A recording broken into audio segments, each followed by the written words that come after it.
दोस्तों ऐसे आपने कई सारे मामले देखे होंगे जिन मामलों के अंदर मामला तो बनता है प्रेम प्रसंग का, मतलब कि लड़का और लड़की दोनों एक दूसरे शादी करना चाहते थे, प्रेम में थे, दोनों ही एक रिलेशन में थे और दोनों ही घर छोड़कर भाग जाते हैं। घर से भाग जाते हैं, जो भी उनकी मदद साथ में करता है घर से भागने के लिए। उसके बाद में जब भी कभी लड़की का पता चलता है तो लड़की के जो पेरेंट्स होते हैं, फादर हैं या भाई हैं, वो कंप्लेंट लिखवाते हैं कि लड़की को अगवा कर लिया गया, अगवा करने के बाद में उसके साथ शारीरिक शोषण हुआ। अब बाद में जो केस बनता है वो केस बनता है पॉक्सो का। साथ में सेक्शंस क्या लगते हैं? सेक्शंस लगते हैं 363, 366, 376 और साथ में ही पॉक्सो। पॉक्सो में सेक्शन 6 कई बार देखने को मिलता है जब एफआईआर काटी जाती है। और पॉक्सो 6 जैसे संगीन जो धाराएं हैं जिसके अंदर उम्र कैद और साथ में फांसी तक का भी प्रावधान है, ऐसे सेक्शंस में जब एफआईआर कटती है तो सीधा जो भी वो लड़का था जिसके साथ वो लड़की घर छोड़कर गई थी उसको उठाकर जेल में डाल दिया जाता है। पॉक्सो में एक बहुत बड़ी समस्या भी है, क्योंकि जो हमारा प्रेजम्पशन बोलता है, प्रेजम्पशन ऑफ गिल्टी, जो सेक्शन 29 बोलता है कि अगर किसी भी व्यक्ति का, मतलब किसी का अगर नाम आता है पॉक्सो केस में तो यही माना जाएगा, कोर्ट उसको यही मानेगा कि इसने वो अपराध किया है। जबकि दूसरे जो मामले होते हैं उसमें ऐसा नहीं माना जाता। उसमें यह माना जाता है कि अपराध जो हुआ है वो पूरा ट्रायल होने के बाद प्रूव होगा अपराध हुआ भी है या नहीं हुआ, मतलब अपराध जो हुआ है वो इस एक्यूज ने किया भी है या नहीं किया। पर ऐसा पॉक्सो में नहीं होता। पॉक्सो में आपको खुद प्रूव करना पड़ता है। ऐसे कई सारे सवाल जो आप मुझसे लगातार पूछते हो, हमेशा बोलते हो कि सर मेरी बेल कब तक होगी, मेरा कोई भाई जेल में है, वो बेल कब तक मिल पाएगी उसे, उसके ऊपर सेक्शन 4 लगा है, 6 लगा है, 8 लगा है या 10 लगा है, सर बेल कब तक हो सकती है? हमारे वकील साहब बोल रहे हैं कि बेल अगली डेट पर ही हो जाएगी। दोस्तों इन सब बातों को आप जब पूछते हो इससे पहले आपको कुछ फैक्ट्स पता होने चाहिए। मैंने पॉक्सो पर बहुत सारी वीडियोस बनाई हैं और ज्यादातर वीडियोस को अगर आप अच्छे से सुनोगे तो पूरा पॉक्सो एक्ट ही आपको दोस्तों समझ आ जाएगा। और मैं दोस्तों आपको बताऊं, जो ये पॉक्सो 6 का जो सेक्शन एक आप अगर देखेंगे तो उसमें जल्दी से बेल भी नहीं होती है। क्या होता है पूरा ये मामला, कैसे एफआईआर लॉन्च होती है, क्यों ये सेक्शंस आप पर लग जाते हैं, आपकी बेल कब तक होगी, और अगर ऐसा ही कोई मुकदमा, ऐसा ही कोई मामला, लड़का और लड़की दोनों रिलेशन में थे, लड़की की उम्र कम थी, लड़का और लड़की दोनों घर छोड़कर भाग गए, बाद में एफआईआर कटवाई गई और आपका भी कोई जानकार, सगा संबंधी या दोस्त अगर कोई ऐसे ही केस में फंस गया है, या आप अभी किसी भी तरह से कानून की स्टडी करते हैं, आप अगर कोई लॉ स्टूडेंट हैं, कोई नए वकील साहब हैं जिन्होंने अभी अभी अपनी लॉ कंप्लीट की है, या फिर आप प्रैक्टिस में अभी आए हैं, या फिर आप कानून को जानना चाहते हैं, अपने देश का कानून क्या बोलता है, या फिर ड्राफ्टिंग किस तरह से आप करेंगे किसी भी केस की आप जब बेल को फाइल करते हैं, ऐसी कई सारी वीडियोस हम अक्सर लेकर आते रहते हैं। और हमारे इन सभी वीडियोस के माध्यम से भी आप अपने आप को बहुत नॉलेजफुल बना सकते हैं और अलग अलग तरह के केसेस के बारे में आप जान सकते हैं। तो मैं आज आपको बताऊंगा कि ऐसे ही मामले में जहां रिलेशन का मामला होता है वो कब पॉक्सो केस में कन्वर्ट हो जाता है, कब अपहरण जैसी भी सीरियस धाराएं और रेप की जो सीरियस धाराएं होती हैं वो आप पर लग जाती हैं। ये सब कुछ जानने के लिए दोस्तों बने रहिए हमारे इस वीडियो के साथ। नमस्कार दोस्तों, स्वागत करता हूं फिर एक बार आप सभी का अपने इस यूट्यूब चैनल पर जिसका नाम है फाइट फॉर ट्रू। मेरा नाम है वीरेंद्र वर्मा। जैसा आप सभी जानते हैं, हम इसी तरह की लीगल अवेयरनेस की वीडियोस आपके लेकर आते हैं और आपको बनाते हैं कानूनी जानकारी। दोस्तों आप कोई भी नए वकील साहब हैं, कोई भी लॉ स्टूडेंट हैं, या फिर आप पर केस हुआ है पॉक्सो का, या फिर आपका कोई दोस्त, सगा संबंधी या जानकार कोई भी जेल में है पॉक्सो केस में, उसकी बेल नहीं हो रही है, या फिर आपको बहुत सारे अपडेट्स मिल नहीं पा रहे, आप जानते नहीं हो ज्यादा कुछ पॉक्सो एक्ट के बारे में, क्या कुछ चलता है प्रैक्टिकली कोर्ट के अंदर, कोर्ट में किस तरह से पॉक्सो केसेस पर फाइट की जाती है, क्योंकि ये एक स्पेशल एक्ट है दोस्तों। स्पेशल एक्ट के अनुसार ही सजा का इसमें खुद का प्रावधान है, खुद का ही प्रोसेस है, किस तरह से पॉक्सो केसेस चलाए जाते हैं, जजमेंट्स का आपको पता होना चाहिए। दोस्तों किसी भी नए वकील साहब के सामने सबसे बड़ी समस्या यही होती है कि उनके परिवार में कोई दूसरे वकील साहब नहीं है और दूसरा कोई सिखाना चाहता नहीं, तो उनके सामने बहुत बड़ी समस्या खड़ी होती है। हम किस तरह से चीजों को समझें, किस तरह कोर्ट में खड़े हों, किस तरह से दलीलें दें। तो इस कोर्स के बाद आपके सभी तरह के डाउट्स बिल्कुल खत्म हो जाएंगे और सभी वो लोग जिनका कोई भी सगा संबंधी जानकार या कोई भी खुद जिस पर ये केस दर्ज हुआ है तो वो पूरी तरह से इंफॉर्मेशन ले सकता है पॉक्सो केस के बारे में। उसको पता चलेगा कोर्ट में किस तरह से पूरी प्रोसीडिंग चलाई जाएगी। हमने ये एक पूरा कोर्स बनाया है आपके लिए जिसके अंदर पॉक्सो एक्ट के सभी सेक्शंस पर इंडिविजुअल वीडियोस हैं। प्रैक्टिकली कोर्ट में केस चलता है आप ये भी जान पाएंगे, जजमेंट्स मिलेंगे, आपको अपने केस को लड़ने में बहुत आसानी हो जाएगी। और पूरा पॉक्सो एक्ट जो बार बार पढ़कर भी आपको याद नहीं होता है वो हमारी वीडियोस के माध्यम से आपको सब कुछ समझ आ जाएगा। इस कोर्स को जरूर अवेल करें। 11,000 जिसकी फीस है, सब डिटेल से मेंशन है और पूरा पॉक्सो एक्ट का निचोड़ हमने इस कोर्स में डाल दिया है, जिसमें कि दोस्तों कंप्लेंट होने से लेकर और जजमेंट तक किस तरह सजा होती है। क्योंकि पॉक्सो एक्ट के बारे में आपको पता होगा, जितने भी लोग इसमें फंसते हैं, इसमें कन्विक्शन रेट बहुत ज्यादा हाई है। बहुत ज्यादा लोगों को सजा हो जाती है, 10 साल 20 साल की उम्र कैद तक का प्रावधान हालांकि इसके अंदर मेंशन है।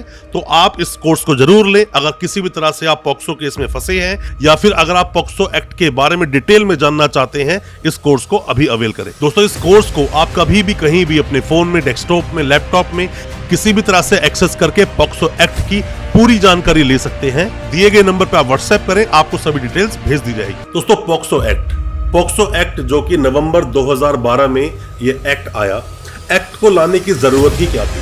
हालांकि आईपीसी जो 1860 का है, उसके तहत, इंडियन पिनल कोड के तहत बहुत सारे जो क्राइम होते हैं, जितने भी अपराध होते हैं, उनकी डेफिनेशंस और कितनी सजा मिलेगी, उन सबको मेंशन किया गया है आईपीसी में। बट उसके बावजूद ऐसे कई सारे अपराध होते हैं जो अपराध सीरियस एक कैटेगरी में होते हैं और उनके लिए नए कानून को और कड़ा बनाने की जरूरत पड़ जाती है, तभी ऐसे कानून लाए जाते हैं। जैसे मैं आपको 2 एग्जांपल से समझाता हूं। जैसे कि आप एनडीपीएस को आप देख लीजिए। एनडीपीएस वो जिसमें कि मादक पदार्थ या बात करें नशीले पदार्थों का जो खरीद फरोख्त करते हैं, सेवन करते हैं, या जिस भी तरह से नशीले पदार्थों का इस्तेमाल हुआ, वहां पर एनडीपीएस एक स्पेशल तरह का एक एक्ट लाया गया। उसी तरह से यहाँ पर पॉक्सो एक एक्ट लाया गया।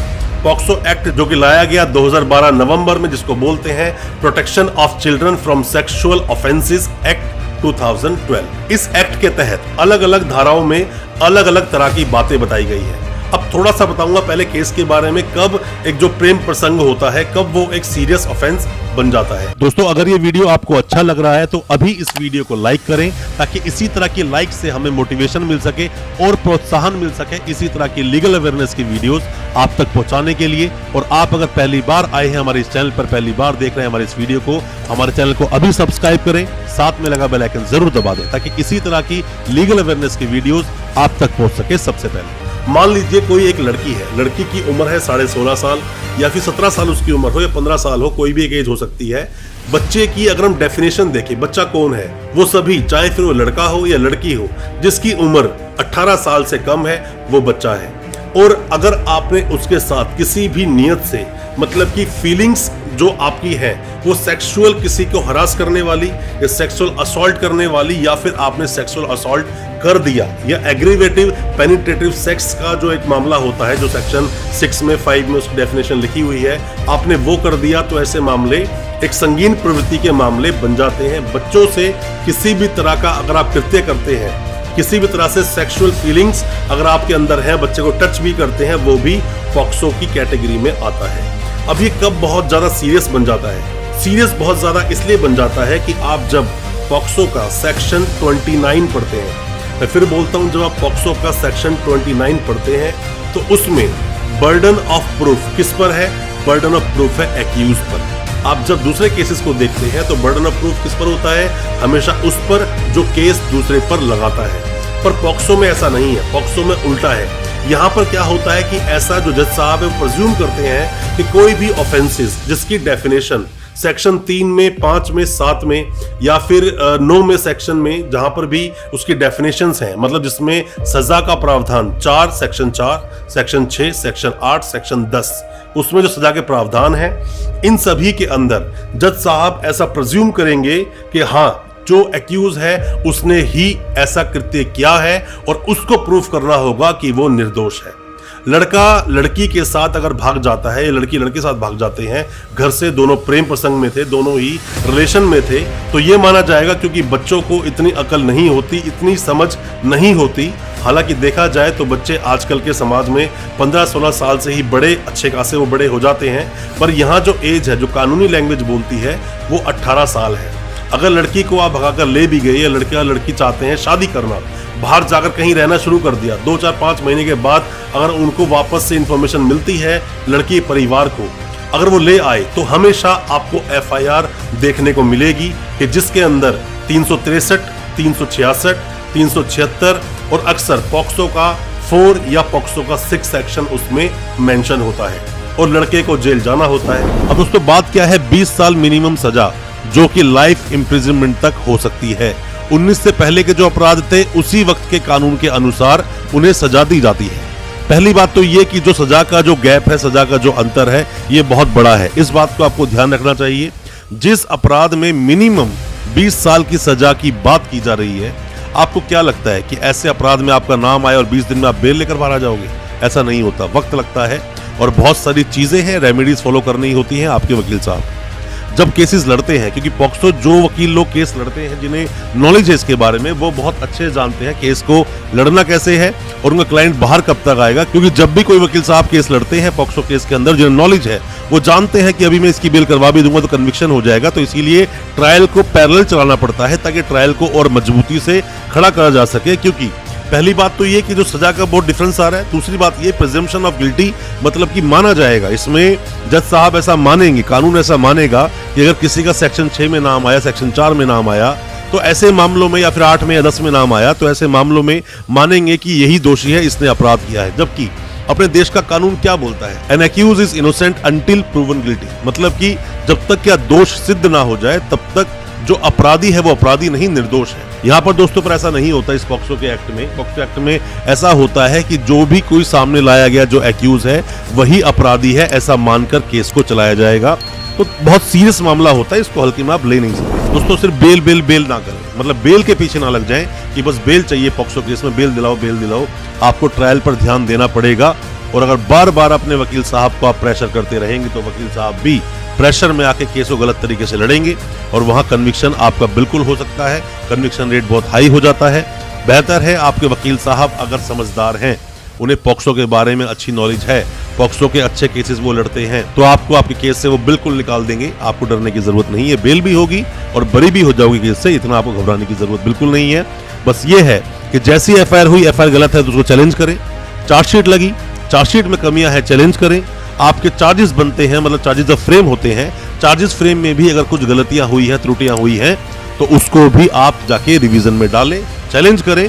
हो सकता है कहीं ना कहीं आपको कोई ना कोई सॉल्यूशन मिल ही जाएगा। बट ट्रायल पर विशेष ध्यान दें, सिर्फ बेल ना करें। साथ में ही लड़की के जो बयान हुए, मतलब लड़की ने जो पहले कंप्लेंट, जो एक इन्फॉर्मेशन जो आती है किसी पुलिस वाले के पास, फिर वह कंप्लेंट से एफआईआर बनती है, उसके बाद 164 के बयान होते हैं। 164 के बयान को बहुत अच्छे से देखना चाहिए, कॉन्ट्रडिक्शन है या नहीं, या फिर क्या शुरू में बोला गया, क्या एफआईआर में लिखा है, क्या 164 में आ रहा है। ये बहुत सारी बातें, कई बार तो ऐसा होता है कि सिर्फ और सिर्फ, मतलब ये समझ लीजिए एक रंजिश के तहत भी एफआईआर लॉन्च कराई जाती हैं, जो पॉक्सो केसेस बन जाते हैं और बाद में कई साल तक एक व्यक्ति को जेल में रहना पड़ जाता है। अब दोस्तों बात करें इसमें बेल का प्रावधान क्या है, बेल किस तरह से आप इसमें ले पाएंगे। पर उससे पहले आपको जान लेना चाहिए सेक्शन 35 को।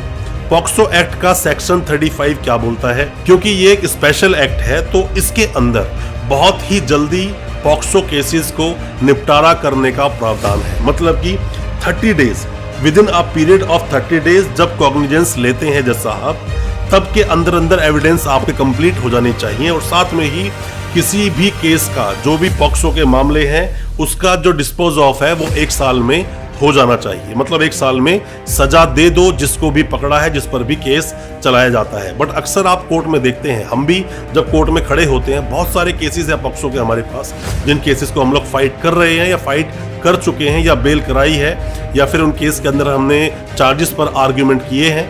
होता क्या है इन सभी केसेस के अंदर कि वहां पर ये केस भी आराम से 3, 4, 5 साल तक खिंच जाते हैं। बेल लेने में ही आपको, अगर आपके ऊपर सेक्शन 6 लगा है, तो 1 साल, 1.5 साल, 2 साल तक आपको बेल लेने में ही लग जाता है।